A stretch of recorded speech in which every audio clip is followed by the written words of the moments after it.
Guys, এয়া চাওক মই আজি বৰা চাউলৰ পিঠা বনাবলৈ লৈছোঁ।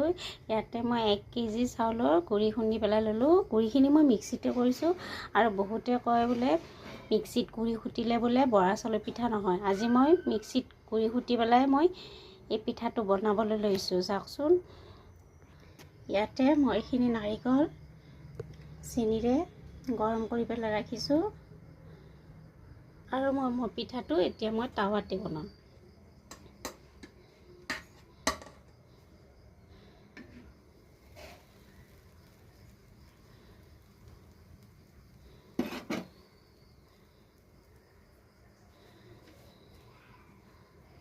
ইমান ভালকৈ বনাব পৰা নাই, কাৰণ মই এখন হাতেৰে মোবাইল ধৰিছোঁ আৰু এখন হাতেৰে মই পিঠাটো বনাই আছোঁ।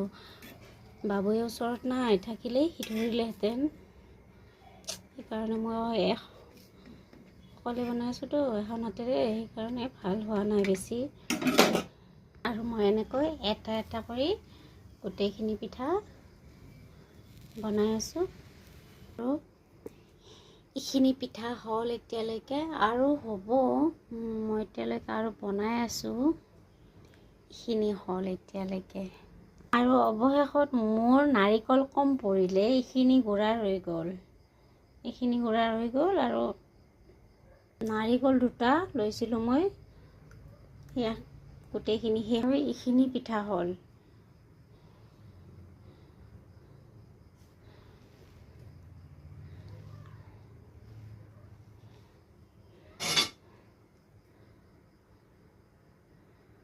আৰু এইখিনি গুড়িৰে আৰু নাৰিকল থাকিলে আৰু পিঠা হ'লহেঁতেন, কিন্তু এইখিনি মই পিছত বনাব পাৰিম। ফ্ৰিজত থৈ দিলে এইখিনি ভালেই থাকিব।